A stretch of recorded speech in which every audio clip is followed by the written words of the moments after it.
welcome to this meditation on self-love.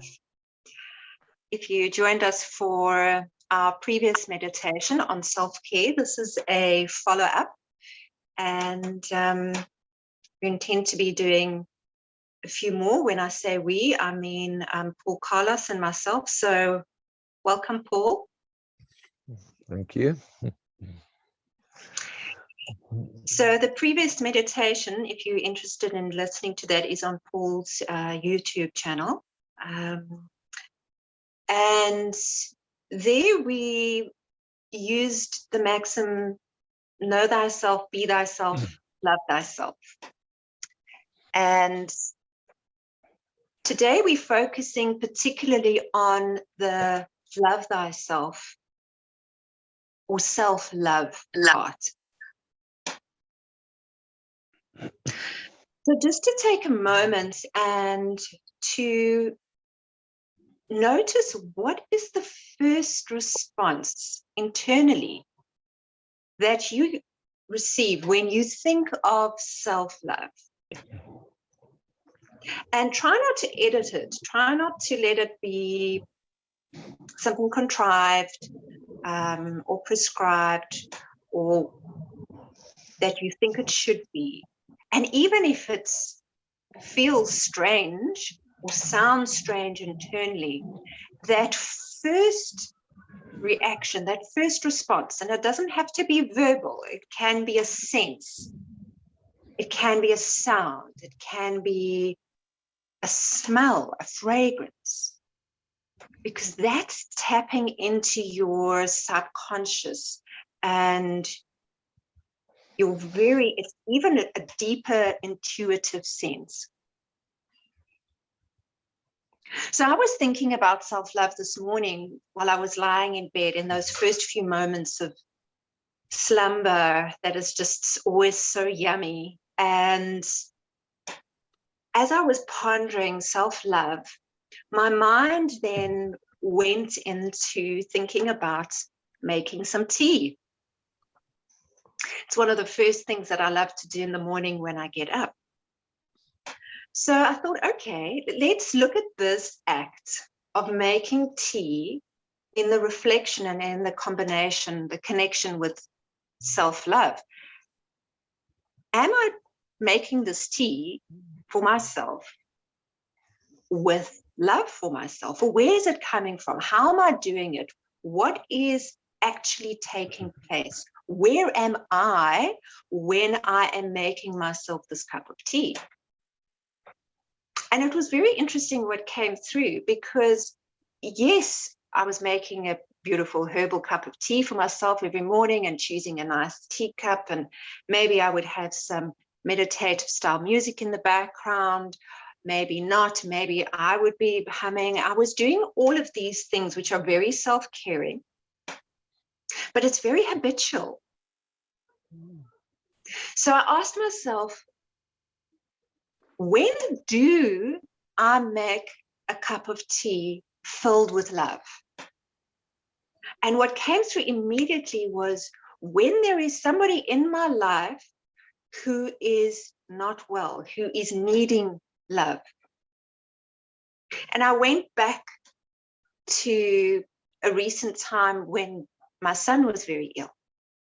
And I was making him this cup of tea. And I remember that feeling of really sending in healing and love and caring into this cup of tea, but not even intentionally.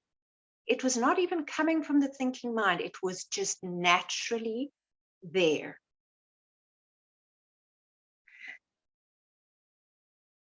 And so with that feeling and that sense still with me, I then got up and went through my process of making tea for myself. But of course, this now is with intention, which is, that's fine. That's all good. And obviously, I would like to cultivate this to become not just habitual, but to be in a mindful, very present state with myself, because that's what I realized was actually not there. I was doing these things which were appearing loving, but yet I wasn't actually fully present with me. And I wasn't hearing me. I wasn't slowing down to notice, who is Helen right now? Where is she at? How is she feeling? What is she needing?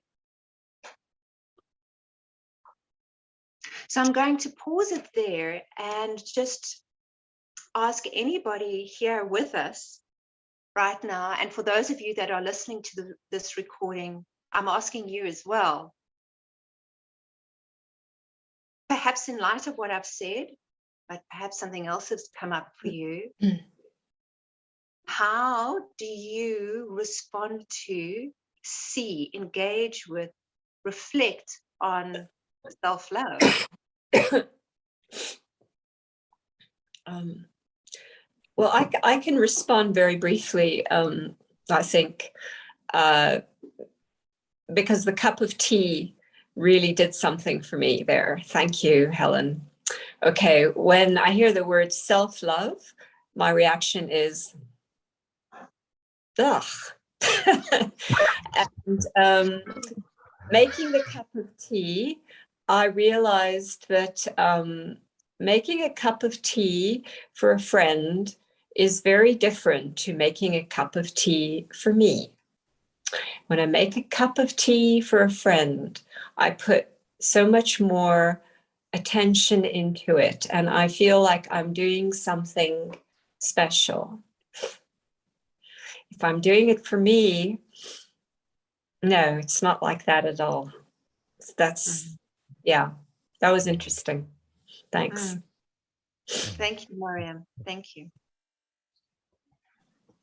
Yeah, I think when you said what's the first reaction or impression or the thing that arises for us when you say or you contemplate the word sort of self-love, what does that mean?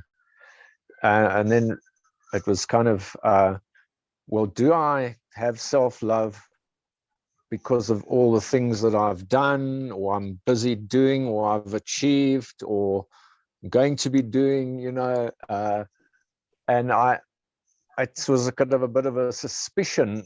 If I have to base my self-love on anything that I have done or I will do, I have, you know, achievements and things, it could be a little bit suspect to my my sensibilities, I suppose. And then, of course, that part of my consciousness, I suppose, went to, well, then, you know, what do you base your self-love on? And I suppose it's also something that we've been working on and talking about for a while. And these things are kind of played out in experience in life.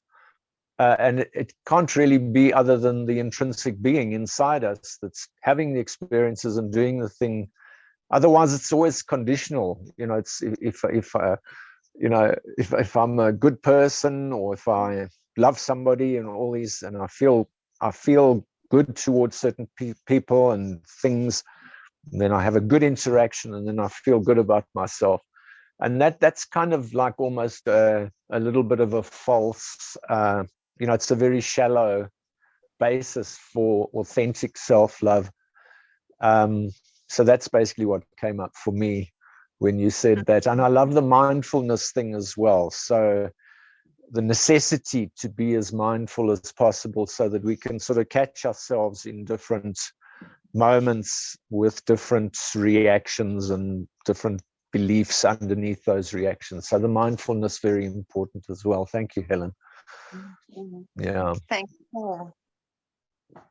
For me, it was a very warm feeling that came up inside my body when you asked the question, and also a big smile inside. And then the sentence, yeah, I really have learned to love myself. So yeah, I mean, I don't think about self-love because I know I have gone a long way to get there. But yeah, it was just such a beautiful feeling when you asked the question. Yeah. When you say you've gone a long way, are you comfortable enough maybe to share one or two of your experiences, or something that comes to mind that you think might be valuable now? Well, I mean, I definitely, like, as a child or as a teenager, I definitely didn't love myself. On the contrary, I was like very self-abusive with bulimia, like turning the anger against the world, against myself, actually. But yeah, then, like, I don't know, over a frame of 10 years, I have like healed my bulimia. And that was for me my biggest outward sign of that I really have learned to love myself, because I stopped abusing myself in that way. But yeah, then it just like became more and more. I was like continuing on my soul journey. So it was basically just like healing like my woundedness, which, I mean, in the end, it never totally stops, but I really know I have like healed a lot of it. Thank you for sharing that. Thanks, Jelka. Yeah, isn't it so interesting how it's often our wounds that really lead us to our core, to our essence. And as you say, on that path, there is love. And it's that love that is part of the healing and the healer. Paul, any reflection here from you? Not directly. I was just wondering if Jelka wouldn't mind going a little bit further. I hope you don't mind me sort of asking about that. But it sort of crossed my mind, did you follow a path, or did you have guidance or help, or did you do it completely on your own? Sort of maybe just to give us a little bit deeper background, if you don't mind. I had guidance, like for many years, like for, yeah, I don't know, 10 years more actually. But what to me gave me like this really strongly based self-love was once I learned to connect to heaven and earth, and that to me is the answer for everything. And then I don't need guidance as such. I mean, it's always nice to exchange for sure, and sometimes to get inputs from other people, but to me the answers, everyone, once you learn it, I know from my journey that everyone has the answer inside themselves. Once we learn how to connect to the bigger like forces. Yeah.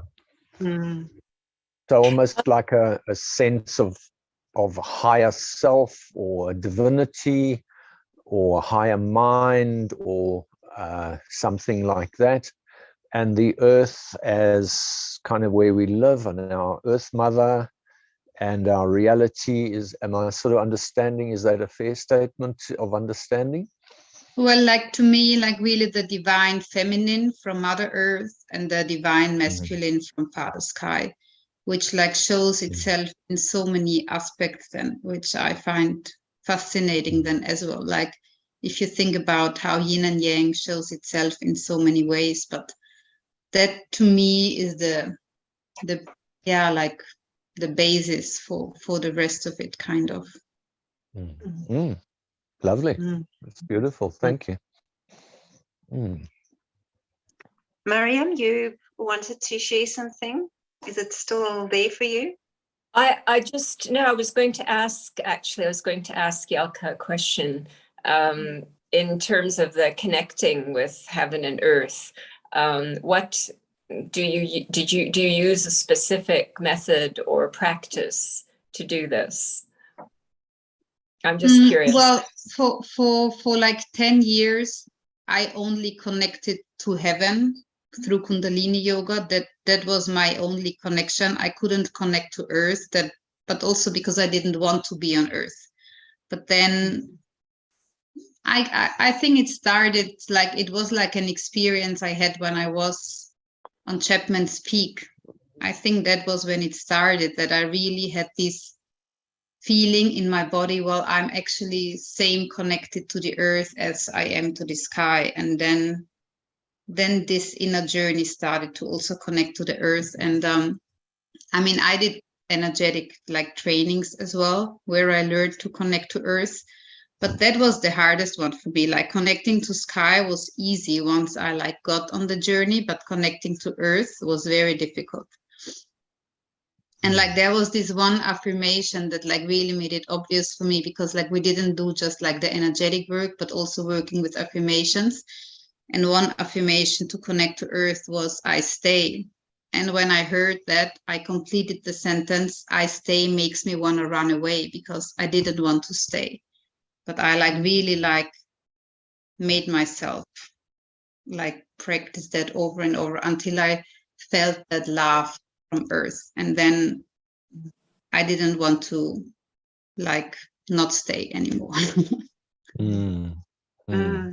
Thank you. Yeah. Does Melanie want to say anything? And anybody else want to say something on that? I think this is actually a perfect opportunity, just leading from what Jelk had said into the breathing, Paul. Is there a breathing process you can take us through with those two aspects, combining the heaven and the earth? Yeah, absolutely. Yeah. Is Melanie still driving? I can't see her on the screen. Yeah, I'm sure she might pop back in when. Yeah. Okay. Appropriate, but I think we should move forward nonetheless. Yes. No, absolutely. Great. Well, thank you. Thank you, everybody. Thank you, Helen. So I'd like to invite us just to get comfortable wherever you are. Comfortable as in, you know, what I tend to do, I'm sitting on the floor, so I tend to just sit up a little bit straighter. The idea, you know, for the breathing practice, what we want is a little bit of lift and opening in the chest. It is the idea of expansion and lift, and that's, you know, development of breath that we want to explore with the breathing. The other good thing to do when you're going to go forwards with a practice like breathing or contemplation, or even a more formal meditation or relaxation, is to really center ourselves in the present moment. The past really has gone for us in 3D linear reality, and the future is not here yet. So just that idea of presence is really important. It's basically our busy mind that wants to go into the past and the future. So it's just being here now, as Ramdas said, and centering into the present, where we are, whatever room we're in, wherever we are, whatever the circumstances and the situation is. And that's when Jelka said she had a smile. That's really such a valuable thing. We can smile to ourselves. It's more an internal smile. So it's the feeling of the smile. And that really does release the nervous system and help us come into the present. So that's one of the first things we need to do. I also find that what I'm going to be taking us into in a moment, the spine in the body is an extremely important aspect of our physiology and specifically our energetic sort of makeup. So I like to align my spine, or I have that sense of aligning my spine and the crown of the head and the root of the body. something that I've also worked with. It's an interesting thing that's come up in the session now, but for many, many years, we've actually been working with the heaven energy and the earth energy in the Qigong practice and in the Taoist practice. So this is really a tangible physical thing that we can do. We can align our spine and our consciousness in the present moment with the earth below, our Mother Earth. We'll take that a little bit further in a moment, and we can align with the sun. Our sun is a very important aspect of the heavenly bodies. The planets are also there, but that's that electrical activity coming down from the heavens, and specifically the sun, the magnetic quality of the earth. But it's also very good to think of the nurturing qualities of the earth, the rich, fertile soil, the waters of the earth, the forests and jungles. The natural world is a very, very powerful and important aspect. So that sort of sets us up into, it sort of sets the stage, as it were, to take this breathing practice. So I'd like us just to become aware of the breath flowing in and out of the body for a few moments. We're just turning our focus, as it were, internally into the breath.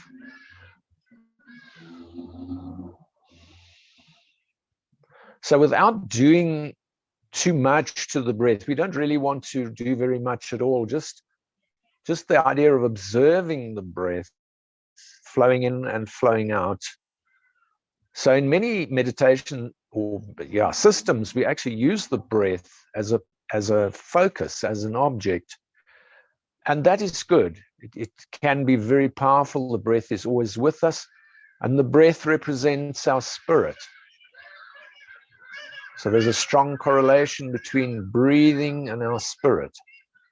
And there's no coincidence that it's in the lungs here, right next to the heart, or they're actually tied up with each other very intimately, the breath and the heart. So without belaboring this too much, I want us just to use the arms and the hands for a moment. And just as you breathe in comfortably, I want you to expand the arms and hands like that. And breathe out and bring them back. I think I need to just sit back one small step. Might be better to see what I'm doing. So we'll take another one of those. Keep the chest lifted and expanded, and then breathing in, expand your arms and hands out to the sides and bring them back in gently as you exhale. Hands back onto your knees or your lap. Breathe normally. Keep it very relaxed and very easy, very comfortable. The breath fans whatever our consciousness is focusing on. So let's focus gently on that earth and heavenly energy, the solar energy, the electrical energy from above, the magnetic energy from below, mirrored in the body. Let's do that again. So big, expansive, opening movement to breathe in.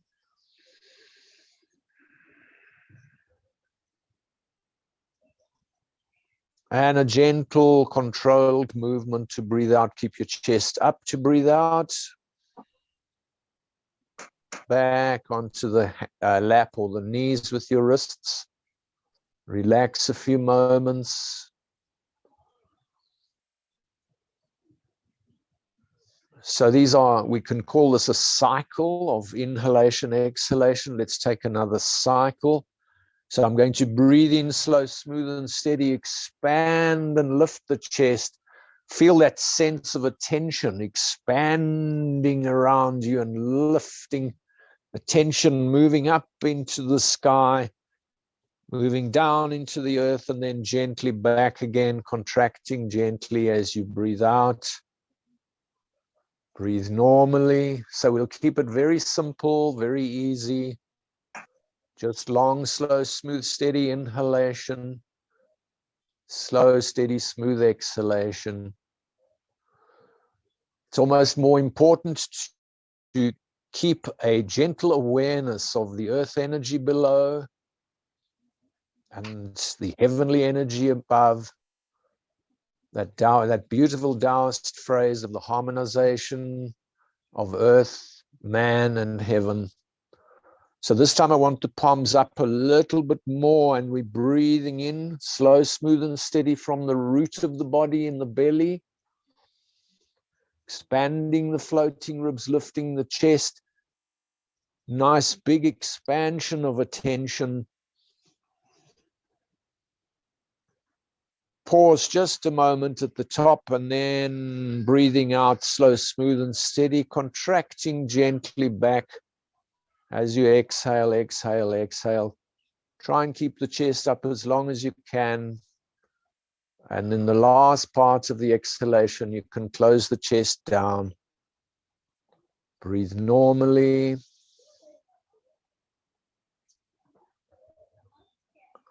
And then we'll just do a few cycles and a little bit simpler and easier. So I'm just going to have my palms up here, and I'm going to breathe in just above my head. Turn the palms down and breathe out back again.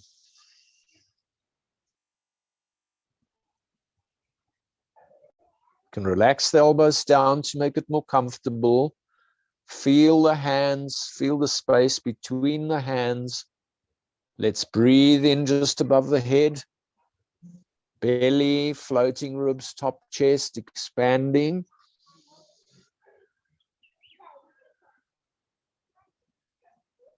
Breathing out gently. Try and keep the expansion.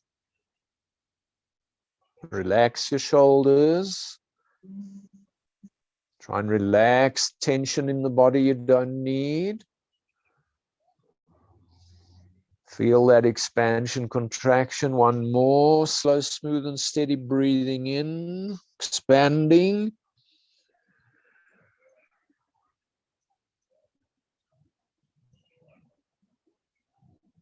Slow, smooth, and steady breathing out. Relax the elbows, relax the shoulders, relax the whole body. Stay connected with the spine. Think for a moment, without the beauty of our sun, the warmth and the light, there'd be no life on earth. Without the water of the planet, without the rich, fertile soil, the strong rock for foundation. Let's carry on breathing, expanding, just a few more cycles. Open and lift and expand and include these aspects. And breathing out gently. They are aspects of consciousness.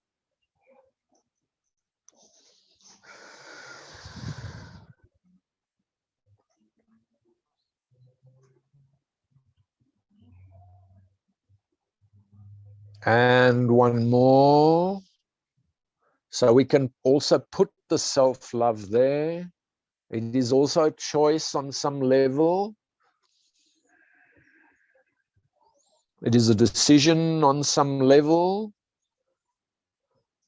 It is a decision and a choice to feel okay. I am okay. Everything is working out.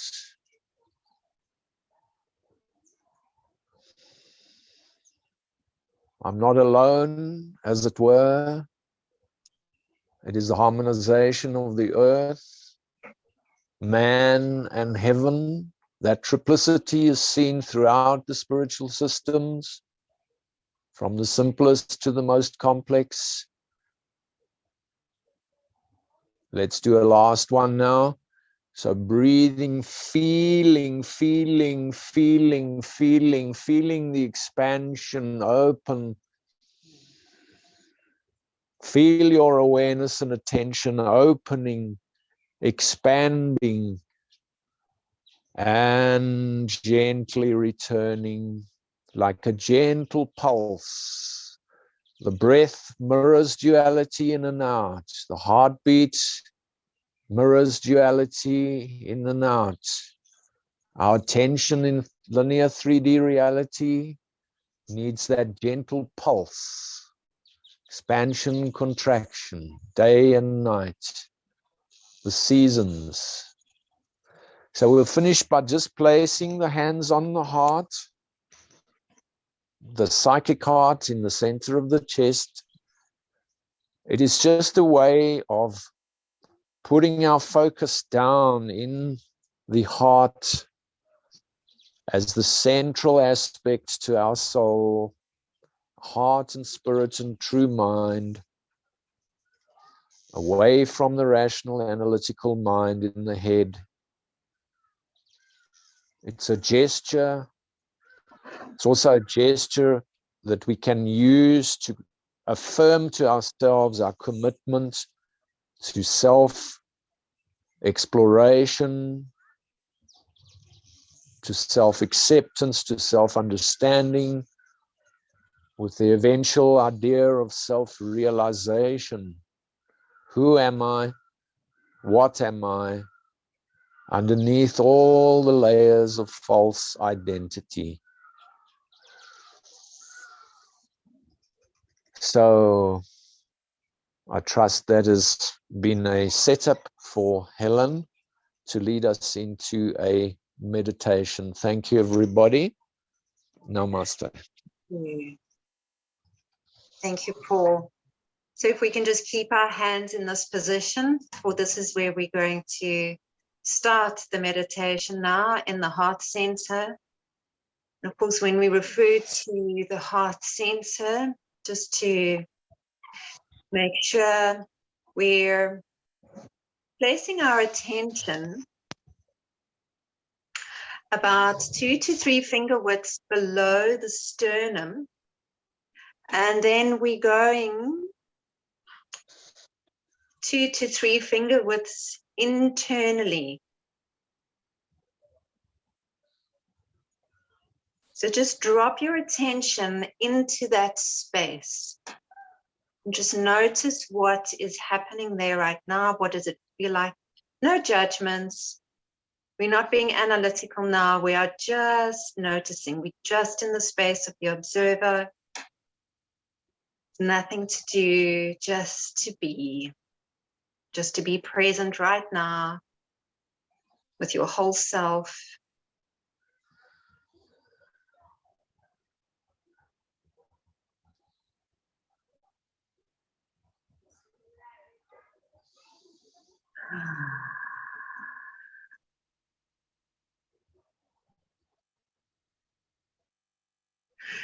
So for the next 2 minutes, if you can please just internally repeat the mantra of I love myself.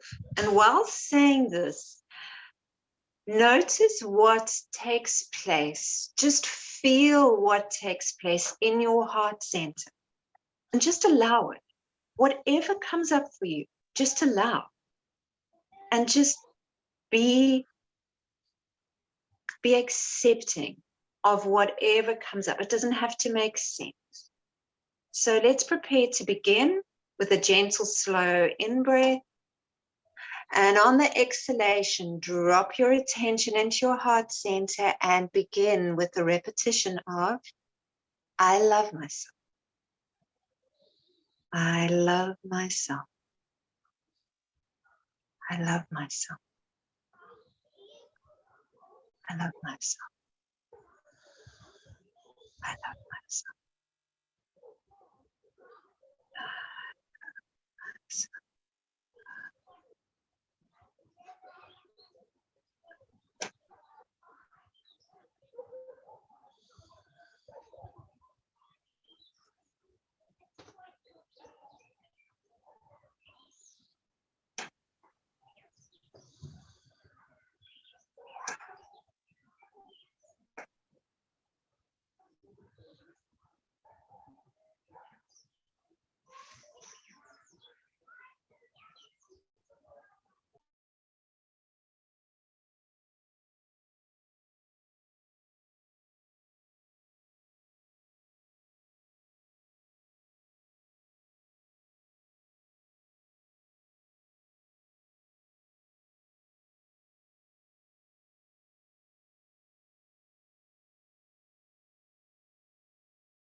Now you can let that go and just relax the hands into the lap. Taking your attention now to the crown.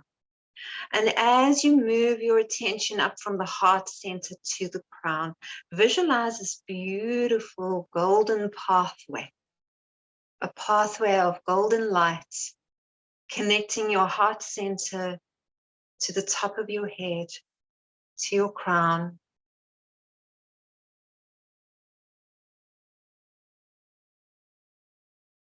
And just be with this connection between the heart and the crown and your heart.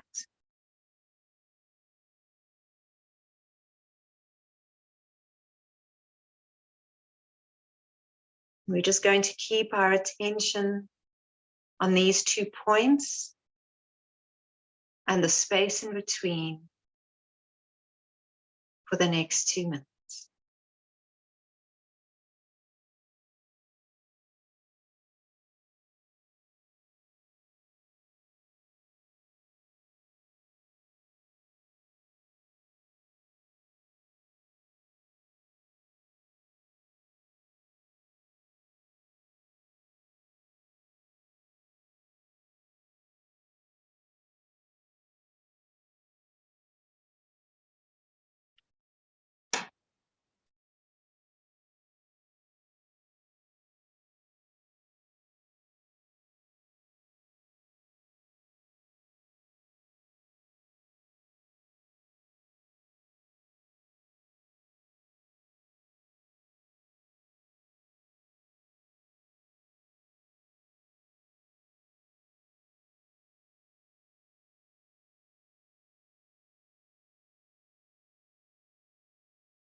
Keeping your attention now on your crown for a few moments.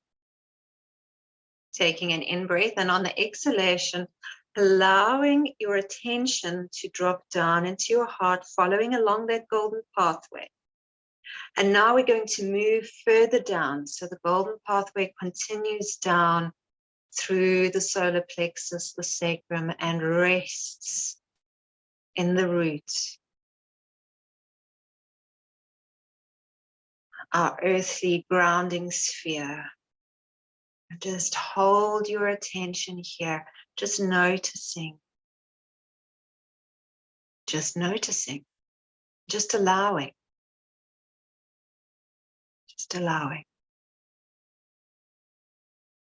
Just breathe into the space.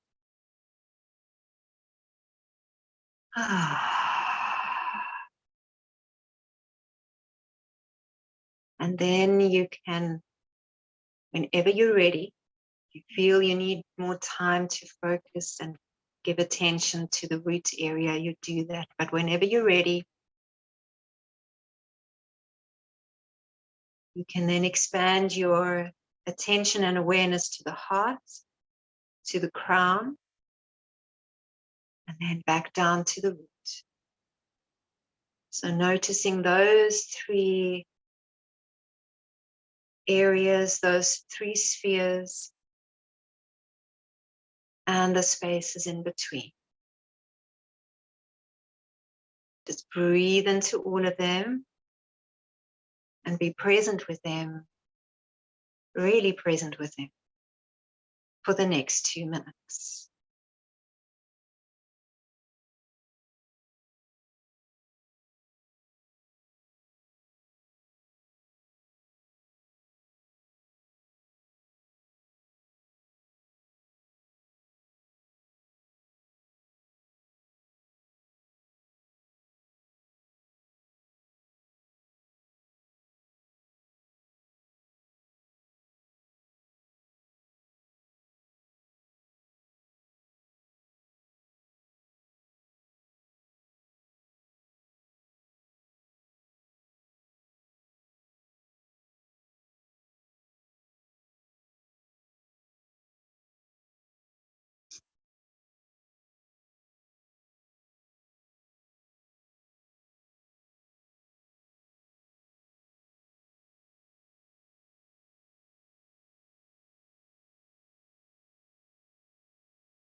Take a slow, gentle in-breath. And on the exhalation, just drop that focus. And just for a few moments, put your attention on everybody here right now who is with you, who you are meditating with, who is meditating with you, who's connecting with you, who you are connected with.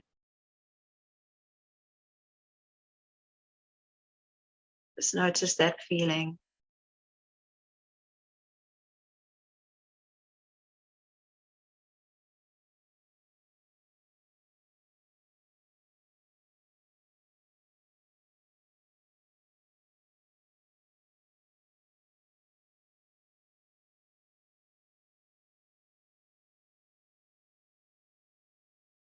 And again, a nice gentle in-breath. And on the exhalation, just placing your attention on your whole body, feeling yourself really grounding into your body. Wiggle your toes and your fingers. Very slowly start to open the eyes. Just very gently, looking somewhere downwards first. Keeping the facial muscles relaxed, opening the eyes just a little bit more. And of course, not looking at the screen straight away, just looking around, connecting with the spine, feeling your soles of your feet, looking out further now. Start to widen the eyes, looking up in a few different directions. And then bringing yourself to a place of feeling settled and centered. And I want to ask you now the same question, or make the same statement.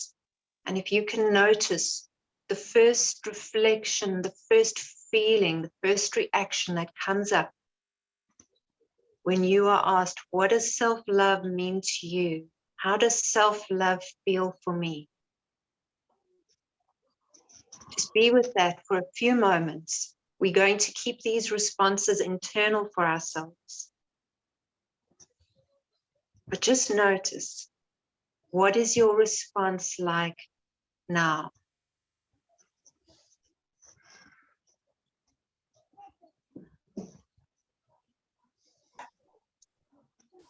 And then let that go. And bring yourself completely to present time. And for myself, I'd like to say thank you to everybody so much for being here and for bringing your energy into this wonderful experience. I really, really do appreciate it. It was beautiful. And Paul and I would very much like to continue with these type of meditations. So we'd also love to hear your feedback, and if there's any suggestions of topics for meditations or discussions going forward, we'd appreciate that. I think, Miriam, you muted. Sorry, I just said thank you very much to everyone. Thank you, Miriam. Thank you for joining. And yeah, thank you from me as well. Thank you, Yelka. Yeah, lovely to have you. Thank you. Cool. There's Nadine. Thank you, Nadine. Thank you. Lovely to have you. Melanie, lovely to have you. Thank you for joining us. Yeah, thank you, everybody. And thank you, Helen, for facilitating that so beautifully. And yeah, from my side,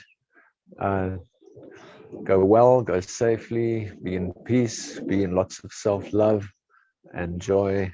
And namaste. Thank you so much. Yeah. And have a lovely weekend coming up. Thanks again. Thank you. Bye. Thank you. Bye, Thanks. everyone. Bye-bye.